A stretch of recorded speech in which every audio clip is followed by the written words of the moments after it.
खरं तर आद्य प्रवचन जर म्हटलं ना आपण, भगवान श्रीकृष्णाने अर्जुनाला सांगितलं, तिथे वक्ता भगवंतासारखे आहे, श्रोता अर्जुनासारखे, अगा परिसनेच्या राया, ऐकणाऱ्या मधला तू सम्राट आहेस, हे भगवंताने अर्जुनाला दिलेलं सर्टिफिकेट. पण आज तुमच्या माझ्याकडे जर बघितलं, ऐकून कोणालाच घ्यायचं नाही, प्रत्येकाला बोलायचं. प्रत्येक जण स्वतःच्या मनातलं बाहेर काढण्याचा प्रयत्न करतो, समोरच्याला तुमचं ऐकायचं, त्याला त्याचं सांगायचं.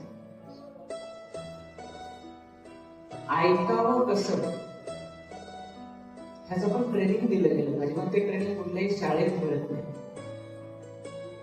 आणि आजकाल आपल्या घरामधला जो सोशल मीडिया आहे, संसार आहे, तिथे तर ऐकावं कसं हा विषय संपलेला. ऐकावं कसं हे अर्जुनाकडून शिकायचं. भगवद्गीता जर बघितली, ज्ञानेश्वरीच्या जर ओळख बघितली,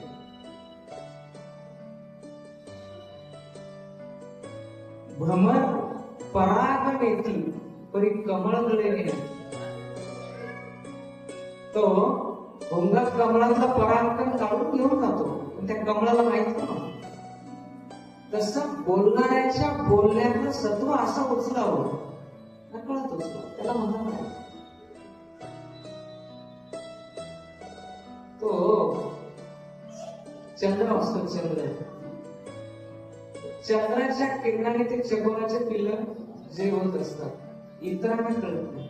तसं ऐकताना असं ऐकावं, जे चांगलं आहे ते ऐकावं, ज्याने पोट भरत नाही.